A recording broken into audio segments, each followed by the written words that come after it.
guys, pag-usapan natin itong Blue Ribbon, no? At syempre, sabi ko nga, tuwing humaharap ako sa aking mga vlog, mixed topic po tayo. Wala na, finish na.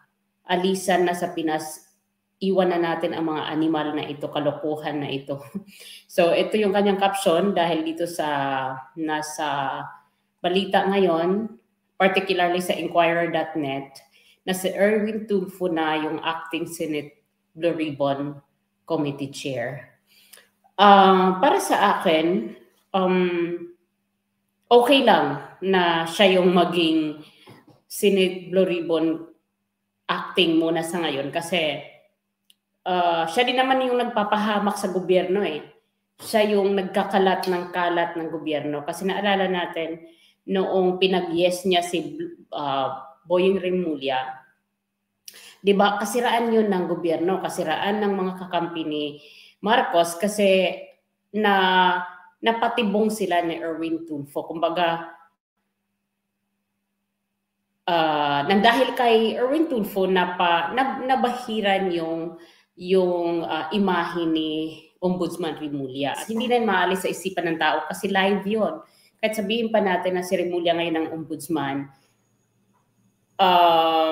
hindi pa rin may alis sa tao na yan yung pinaka-worst na naging ombudsman sa history ng Pilipinas. So dito sa pagiging acting committee ni Erwin Tulfo, that's so fine. Kumaga nahuhuli sa sariling bibig ang isda.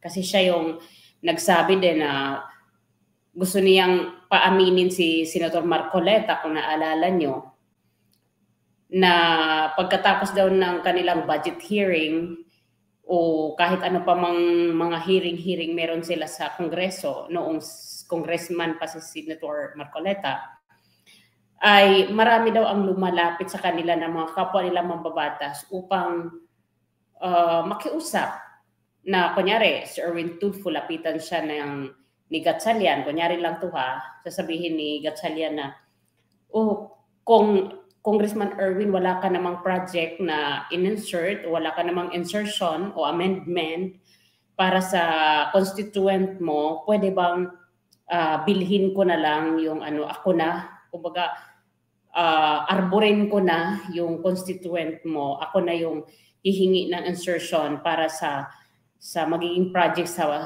kanyang nasasakupan.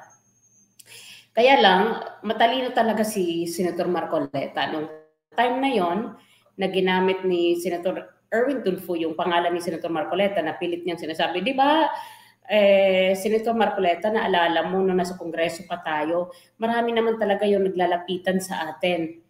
Kaya lang, hindi siya katulad ni Boying Rimulya na nagsabi, yes, that's true. Hindi, wala. Tumahimik si Senator Rodante Marcoleta. Wala siyang inagrihan sa statement ni Senator Erwin Tulfo kasi ayaw niya mapahamak. Unang-una, kampante tayo na si Senator Marcoleta, hindi yan masusuhulan, hindi yan nabibili, at higit sa lahat, hindi mapapakiusapan ng mga insertion na gagawin sa ibang lugar. Kasi kung mag-insert man si Senator Marcoleta o dating Congressman Marcoleta, ay it should be in his town o sa kanyang mga nasasakupan. Dahil matalino siya, hindi siya nag-agree, hindi rin siya nag-disagree doon kay Erwin Tulfo, pero hindi niya nakuha yung affirmation na gusto sana ni Erwin Tulfo na mag-affirm si Senator Marcoleta, oo, that's true, ganyan-ganyan, totoo yan. So yun po, kaya ito dito para sa akin okay lang na si Erwin Tulfo ang acting, total. Kung magkalat siya sa pagiging acting Blue Ribbon, kung ha-handle siya ng Blue Ribbon hearing dahil dito sa mga flood control, hindi na natin kasalanan yan, di ba? Hindi na kasalanan ng mga sumusuporta sa mga Duterte kung ilalaglag ni Erwin Tulfo ang kanya ring mga kakampi kasi ayon na rin sa ating observation sa kanyang line of questioning, hindi siya ganon ka-expert sa mga datihan ng senador, lalo na yung mga lawyers, senators. Iba talaga yung matagal ka na dyan, medyo paikot-ikot na. Well, not all matagal na ay magaling kasi si Senator Soto at Senator Lacson, hindi din naman sila kasinggaling ng mga kasamahan nila dati pa. Mas gugustuhin ko pa si Amy Marcos dahil magaling din naman magtanong, tsaka si Jingo Estrada. Maano rin siya lang magtanong, mabusisi. So yun po, so ano po natin to, itanggalin. Okay, dito naman tayo. Ngayon, kung totoo itong statement ni Congresswoman Laila de Lima na opposition may pangtapat na kay BP Sara, as of now, si Senator Risa Ontiveros lang talaga ang nakikita kong qualified na maging next president sa 2028, kaya wag natin siyang sayangin. So kung totoo itong sinasabi ni Senator de Lima kay sa mga tao, kasi nandyan yung kanyang pangalan Representative Leila de Lima, isang ilusyon ito. Hindi mananalo si Risa Ontiveros sa pagka-presidente sa 2028. Napakalayo. Kung sila ni Leni Robredo ang pagtatapatin, kunyari i-ex natin si BP Sara, hindi tatakbo, sila ni Leni Robredo ang magtatapat. Maaring si Leni Robredo pa ang manalo, pero si Risa, mahirap ito. Mahirap mag-speculate kung mananalo ito o hindi. Pero sa palagay ko, if silang dalawang paglabanin, mas maraming boboto kay Leni Robredo. So next, si Boying. Dito tayo. Ito, next natin ay si Boying Rimulya. Ayun. So yan, si Boying Rimulya. Ayun. So nanumpa na yung ating bagong ombudsman. Ito ay post ni Attorney Nel Abayon. Kababayan ko ito, taga Northern Samar. At napakaganda yung kanyang explanation doon tungkol sa nahuli na vlogger na Sir Mike Romero. Panuorin ninyo, ang ganda ng kanyang paliwanag tungkol dito sa pag-post ni Mike Romero doon sa nakatutok kay PBBM na araw. At may bogo, yung sa bogo means sa mga Bisaya sa amin sa Waray is bobo or walang utak o walang pakinabang, ganon. So napakaganda ng kanyang paliwanag, panuorin ninyo. So basahin natin itong post niya. Sabi niya dito, Article 11, 1987 Constitution, Section 5, there is hereby created the independent office of the Ombudsman, and Section 12, the Ombudsman and his deputies are protectors of the people.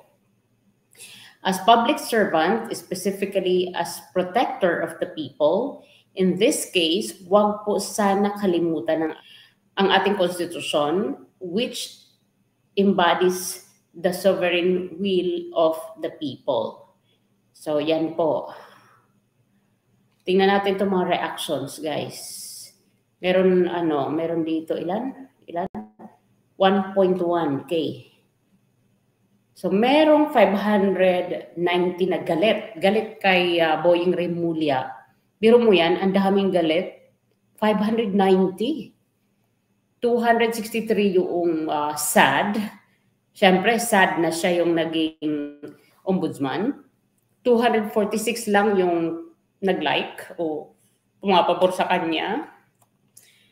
82 yung tumawa. 5 yung nagpuso. 4 yung nagke-care. At 2 yung nagulat na shock.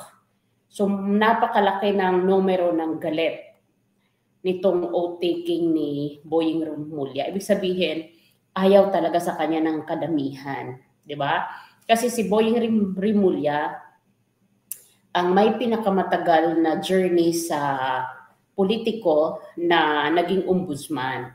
Kung ita-track back natin or iba-backtrack natin yung mga ibang naging ombudsman, wala silang history sa politiko. Bagkos sila ay mga practicing lawyers for a long time. So ito lang ang kauna-unahang ombudsman na mahaba ang kanyang naging buhay politiko bago naging ombudsman, which is X, di ba? Kasi pag politician ka, meron ka ring mga involvement sa mga katiwalian kasi wala namang malinis na politiko. And then, ito, kinuha mo itong ombudsman na protector of the people and it should be independent. At tingnan natin yung kanyang sinabi na wala siyang sisinuhin. Meron doon nagtanong na kahit baka mag-anak mo pa or anak mo pa, ang sagot niya, well, hindi ako natatakot kasi pinalaki naman namin ng maayos, mag-asawa ang aming mga anak. I think hindi sila gagawa ng masama. Gumawa na nga na-involved na nga sa pinagbabawal na droga yung isang anak niya. Ano bang aasahan natin? Sana itong pinost ni Attorney Neil, maganda yan na highlight niya yung role talaga ng isang ombudsman na he should be independent and he should protect the people. Hola. Coca-Cola. CI. So pumunta dito yung anak ni Matanda. Ay, mayroon pala ako kwento sa inyo bago ako magtapos. Kanina, dapat nagsisimba kami. So hindi kami nakapagsimba kasi yung makapal na necklace ng amo ng matanda na inaalagaan ko. Basta lubid siya na makapal. Makapal siyang lubid na kwintas na laging suot ng matanda. Paborito niya yan. Ngayon, sabi ko sa kanya, magsimba tayo kasi araw-araw kami nagsisimba. Ganun talaga yung mga matatanda, araw-araw nagsisimba.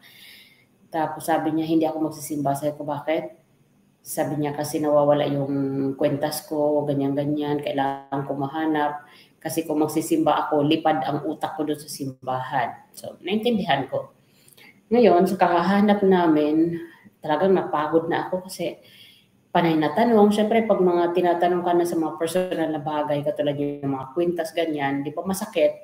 Kasi ang kasunod niyan ay bintang. Bibintangan ka kasi kayo lang naman magkasama, ganyan. Ako nakatoka. Ang sabi ko sa kanya, tinanong mo ba yung nakatoka kanina, yung naka-duty kaninang umaga? Sabi niya, hindi ko tinanong. Sa'yo lang ako nagtanong. Siyempre parang nasaktan ako kasi sabi ko, dalawa kami dito na nag-duty, bakit sa akin lang naghahanap? Hindi, okay na. Hindi siya mapakali, sabi niya. Hindi talaga ako pwedeng matulog mamaya hanggat di ko nakikita. So ngayon, naisip ko, sabi ko, kahapon galing ka sa doktor kasi nga magkikemo ulit siya, nag-biopsy siya kahapon. Sabi ko, hindi kaya nandun sa anak mo? Kasi pag nandun ka sa doktor, pinapatanggal lahat ng mga metal sa katawan, lalo na pag isinasalang ka sa scanner o sa x-ray.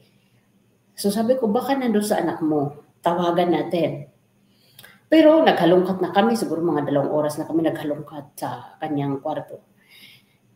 Sabi ko, kung sino yung kasama mong anak kahapon, yun ang nakakaalam kung nasan ang kwentas mo. Di tinawagan ko, sabi ko, pinasa ko sa kanya ang phone, ako lang nag-dial. Dahil hindi na yung matanda marunong mag-dial. Sabi nung matanda, andyan ba sa'yo yung kwentas ko? Sabi naman nung anak, oo, andito sa akin kasi naalala mo kahapon, ipinasok ka sa scanner, bawal ang mga metal, kaya ako ang nagtago. Doon lang kami natrangkila, doon lang kami nakahinga. Dahil sa tuwa namin, dahil nakita na namin o naalam na namin kung nasaan, niyaya niya ako mag-inom. Sabi niya, kukuha ko ng red wine, magtagay tayo, sabi niya sa akin. Pero syempre ayaw ko ng red wine kasi masyadong mahapdi sa sikmura, acidic ako. Sabi ko, mag-Coca-Cola na lang kaya ako. Ayaw ko din mag-Coca-Cola kasi gabi na baka hindi ako makatulog. So ang ginawa ko ay bukas ako ng beer, pero hindi ko naubos, kalahati lang kasi hindi naman ako pala inom talaga. Kahit anong klaseng inumin, kahit pa paano ayaw ko. Gusto ko lang samahan yung matanda mag-celebrate kasi nga nakita namin yung kwintas. So nag-inuman kami. Hanggang dumating yung mga anak niya, 2 yung nandyan, yung pangatlo at saka yung pangatlo mula sa panganay at pangatlo mula sa bunso. Sabi ko, okay, so okay na tayo.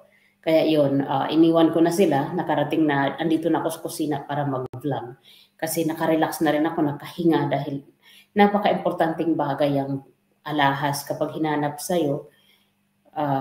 Masakit na tanong yun kasi ang kasunod yun nga ay bintang. Bibintangan ka kung ikaw ang nagnakaw o ano, di ba?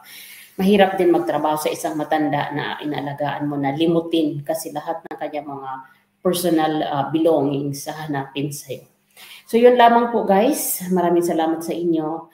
Basta ako, saludo pa rin ako kay Senator Marcoleta at nagdadasal na sana ibalik sa kanya yung chairman ng Blue Ribbon dahil smooth ang kanyang smooth sailing ang kanyang investigation at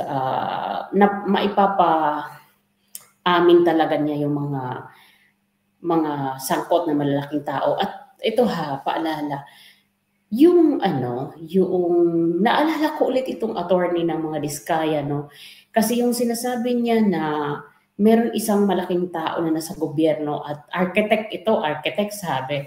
So, ang architect na madalas banggitin ng mga social media personality ay si PBBM.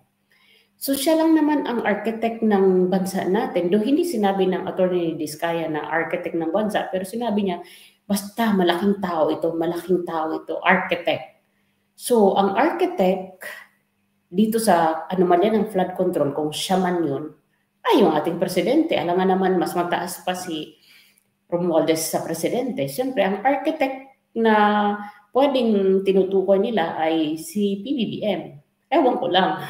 Ito ay speculation ko lang. Pero pwedeng siya. Kasi ang sinabi ng Atty. Diskaya na hindi binigyan, pero siya mismo ang nanghingi. Siya mismo ang nanghingi. Kaya, nako, pag si BBM yun, kaya ba iniiwas ang mga Diskaya nila Rimulya at nila Lacson? Kasi mapapangalanan itong malaking architect na sinasabi. Yun yung hinala ko lang. So, yun lang mga langga. Thank you very much and I'll see you again on our next video. Bye!